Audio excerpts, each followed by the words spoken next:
Yo quería hacer algunas precisiones sobre lo que se ha dicho hasta ahora. Primero, yo creo que hay que diferenciar entre tecnología y viabilidad económica y financiera de las tecnologías. Correcto. Porque tecnologías en el mundo existen para todo. O sea, la misma tecnología solar y eólica tiene años que ha sido descubierta. Los molinos de viento vienen de la época medieval.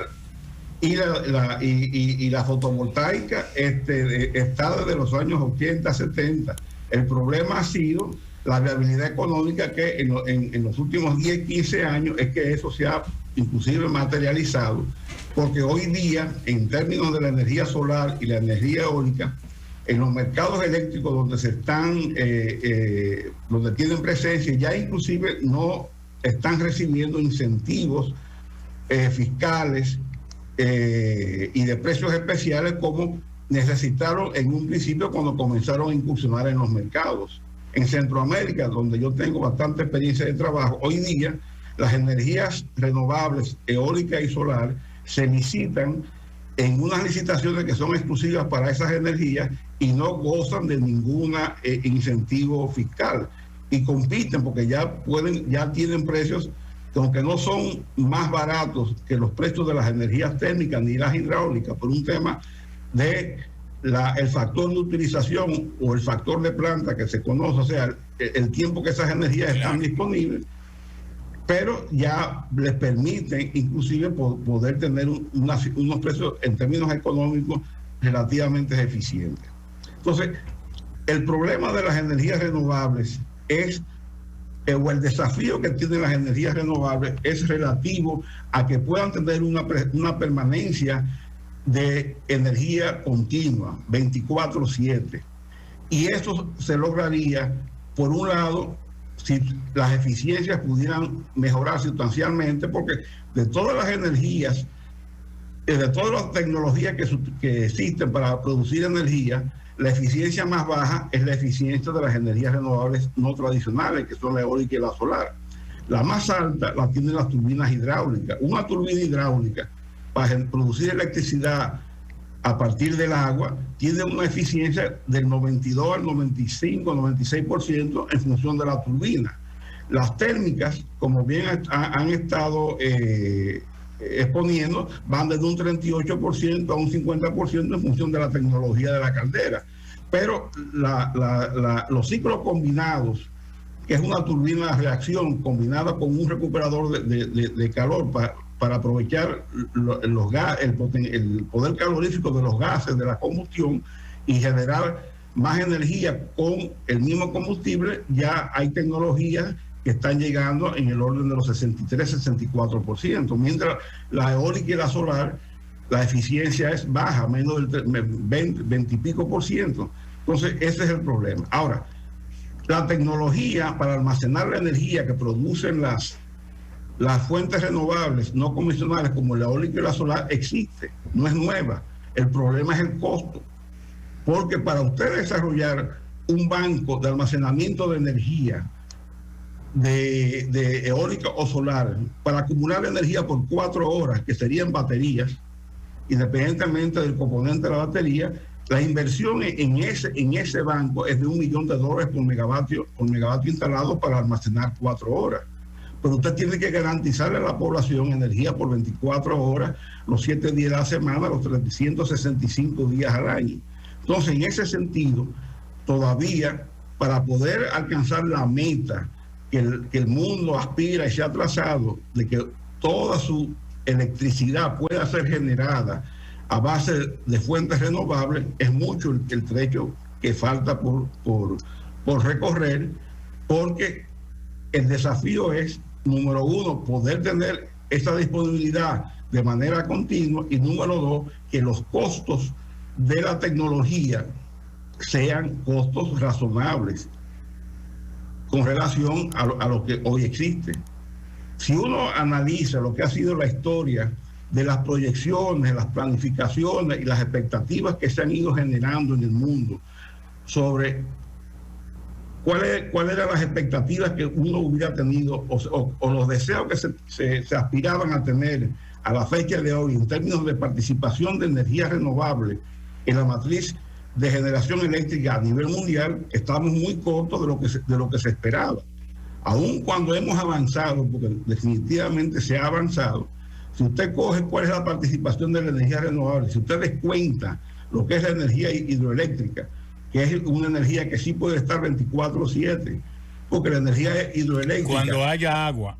Bueno, sí, pero siempre hay agua, claro, siempre hay agua, porque inclusive la hidroelectricidad, las presas, son, o sea, los envases que crea la presa, es la batería de acumulación de energía. Claro. Y puede haber el rebombeo. Bueno, no, sin rebombeo. El rebombeo lo que hace es simplemente aprovechar un excedente de energía que pueda tener el sistema en un momento dado, sobre todo, digamos, en los momentos de poca demanda, para reutilizar esa agua y poderla generar en horas pico para evitar que el costo marginal suba. Ahora, el agua en el río está presente 24/7, mientras el viento y el sol no está presente 24/7 en la naturaleza. Por eso es que la energía renovable no convencional necesita de las baterías para su almacenamiento para que puedan ser despachables. Una hidroeléctrica es despachable. ¿Por qué? Porque la hidroeléctrica usted puede planificar, si tiene un almacenamiento, un embalse, a qué hora y durante qué tiempo usted la despacha. La solar y la eólica sin almacenamiento, el sistema tiene que tener la flexibilidad para, una vez estén disponibles, que eso es una decisión de la naturaleza que nadie controla, entonces tiene que tener un sistema de generación flexible que permita bajar la carga para entonces darle acceso a esa energía que hay que aprovechar en el momento en que la naturaleza decide que hay sol y hay viento y no desperdiciarla. Entonces, personalmente yo entiendo que si bien es cierto, se va avanzando en el mundo hacia un estado de mayor uso de energía renovable, no contaminante, amigable con el medio ambiente, todavía es mucho lo que falta por avanzar por los temas no de tecnología, porque la tecnología existe, es un problema de costos. Hacer que esa tecnología produzca energía a un costo que sea viable para los consumidores.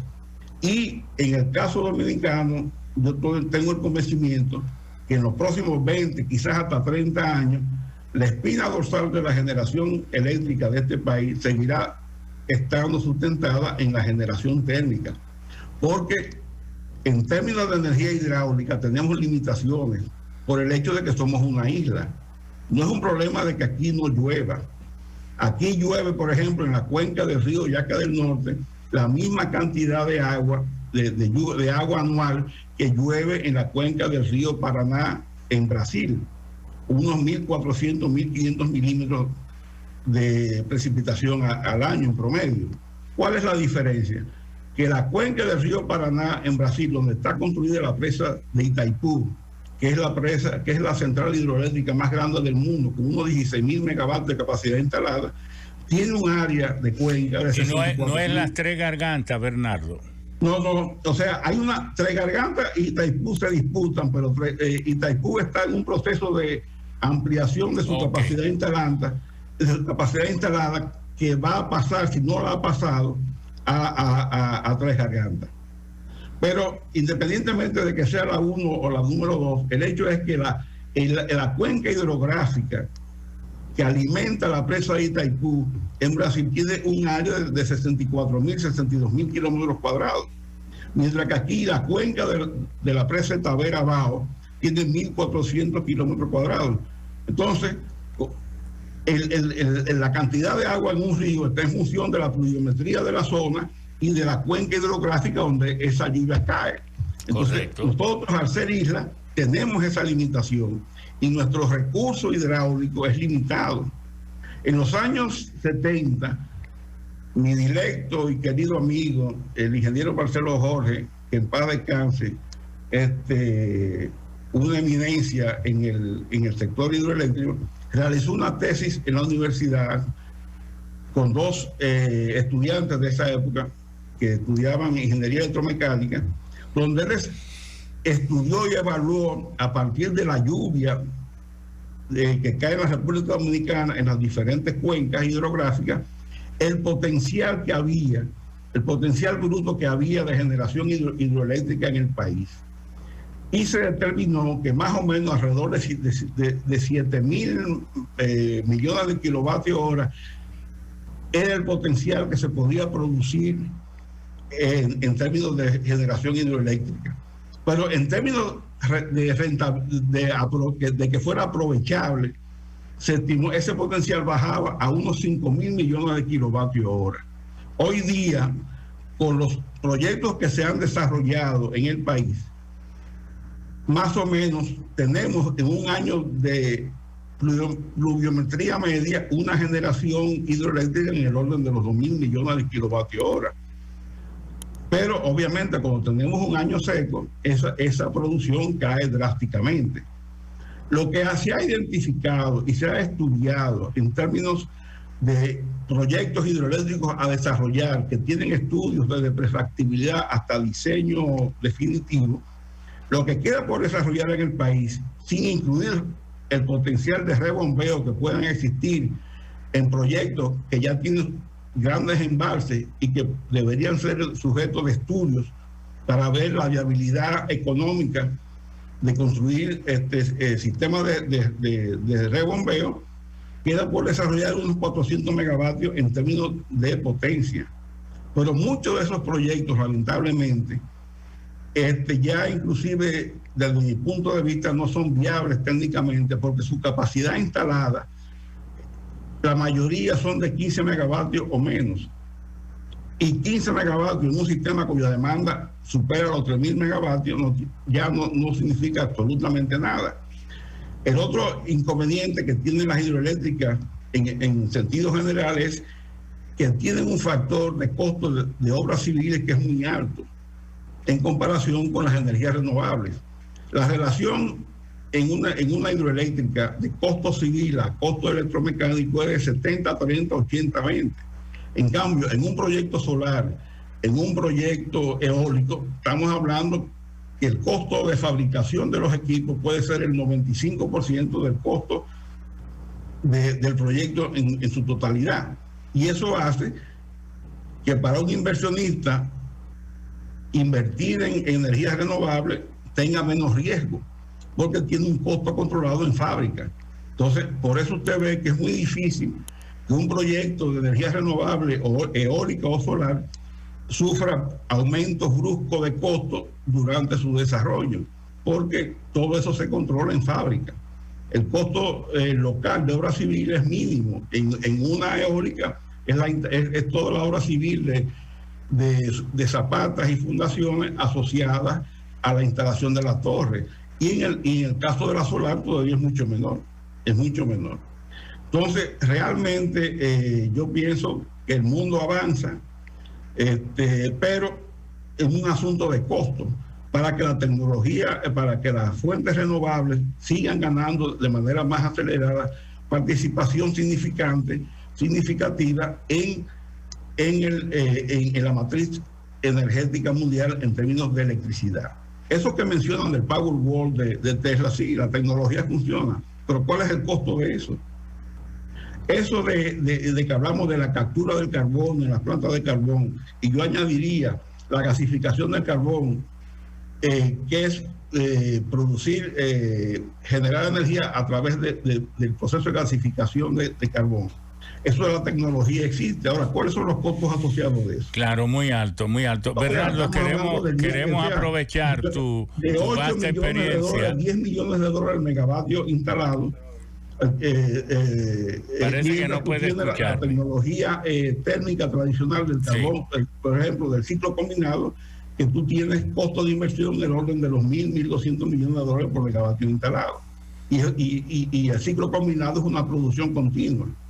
Esa tecnología de concentración solar, que en Chile hay proyectos que se están instalando en el desierto de Atacama. Correcto. En España hay un proyecto, me parece que en Valencia, los costos son prohibitivos.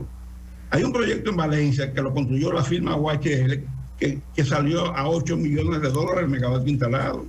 O sea, eso es algo realmente que es prohibitivo. Entonces, si esos costos no bajan a niveles comparables a los costos que tienen las plantas térmicas tradicionales, como es el ciclo combinado, como es el carbón, o sea, la tecnología de vapor, entonces eso va a ser un escollo y una dificultad para que las energías renovables puedan seguir aumentando su penetración en el mundo. Donde usted ve que la energía renovable tiene alta participación en la generación, en países que han sido bendecidos por la naturaleza con grandes recursos hídricos: Brasil, Costa Rica, Colombia. Bueno, Colombia tiene de todo. Colombia tiene recursos hidráulicos, tiene petróleo y tiene carbón. Tiene todo. Los países nórdicos, Suecia, Escandinavia, Noruega. Cuando en la prensa sale que en Costa Rica se generó una semana solamente a base de energía renovable. Cuando usted entra, va al detalle de esa generación, el 90%, el 85% fue a base de hidroeléctrica. Y geotérmica en menor grado. Exacto, y geotérmica en menor grado. Y la participación de la energía renovable no convencional es mínima. Bernardo, quiero hacerte una pregunta, si me permites. ¿Cómo no? ¿Qué tú recomiendas para la exploración buscando venas geotérmicas en República Dominicana, que se ha descuidado, siendo República Dominicana una isla del arco sísmico del Caribe, porque nosotros hemos surgido por las fricciones entre las placas tectónicas, la norteamericana y la caribeña? Entonces, si siendo un lugar sísmico por excelencia, es lógico pensar que la geotérmica será una cuestión de búsqueda para encontrar esas venas con potenciales. ¿Qué te parece? Bueno, una de las misiones y responsabilidades que tiene el Ministerio de Energía y Minas es sencillamente ser el trazador de las políticas públicas en el sector de energía. Entonces, es una responsabilidad del Ministerio de Energía y Minas hacer esos estudios, no solamente de poder determinar si tenemos o no tenemos potencial geotérmico en este país. Eso solo lo dirá un estudio serio que se haga en las zonas donde podría existir ese potencial. Pero además de eso, tenemos un potencial que está ahí de poder aprovechar los lagos, los grandes lagos que tenemos en 5 o 6 presas en este país, como Sabaneta, Sabanayegua, Higüey, Valdesia, Tavera, Atillo, Monción, ver la posibilidad de instalar paneles solares flotantes y producir energía solar. Que se ha hecho en China con mucho éxito. Y, por ejemplo, el lago Enriquillo tiene una extensión impresionante, que ahí podría haber un potencial de ver si eso es económicamente viable utilizarlo. Esos son los estudios que debería estar conduciendo hoy día el Ministerio de Energía y Minas, porque las decisiones no se pueden tomar en base a lo que uno crea o al capricho o a lo que yo me imaginé o a lo que yo pienso. Tiene que estar basada en estudios. O sea, la ciencia tiene su metodología y su procedimiento. Bueno, entonces Bernardo Castellano plantea que República Dominicana debe aprovechar en todo cuanto pueda todas las fuentes de energía renovable, siempre y cuando sea accesible financieramente en términos de rentabilidad. Pero prevé que debido a que tenemos una demanda 24/7 y a que las energías renovables tienen problemas de gestión, de poder ponerlas a producir cuando las necesitemos, no cuando dicte lo posible la naturaleza, tendrá que seguir confiando República Dominicana, dependiendo en un porcentaje que pudiera ser un 60, un 70% en las fuentes de gas natural y de carbón, porque son las únicas que pueden garantizar a precios razonables, con algún esfuerzo para reducir las contaminaciones, el suministro de energía eléctrica. Ese es un buen resumen de lo que has dicho. Correcto. Correcto. Bueno, vamos entonces. Perdón, ya simplemente para cerrar. No, pero lo que queremos decirte es que esta es tu primera entrega. Viene una segunda. Sí, pero para puntualizar en ese punto. Correcto. Con las térmicas, lo importante es garantizar que las emisiones que esas centrales puedan tener estén dentro de los parámetros que fija la ley y fija las regulaciones de instituciones internacionales, porque si estamos en esos parámetros, entonces estamos cumpliendo con las reglamentaciones a nivel mundial. Una pregunta, ¿cumple Punta Catalina con esos parámetros? Bueno, en base a la prueba que se hizo en su momento por la empresa McHale, las emisiones cumplen. Lo que no cumple Punta Catalina es con el compromiso que asumió en el estudio de impacto ambiental y en la licencia ambiental de construir un relleno sanitario, porque el relleno sanitario no se ha construido y esa es la tarea pendiente. Correcto.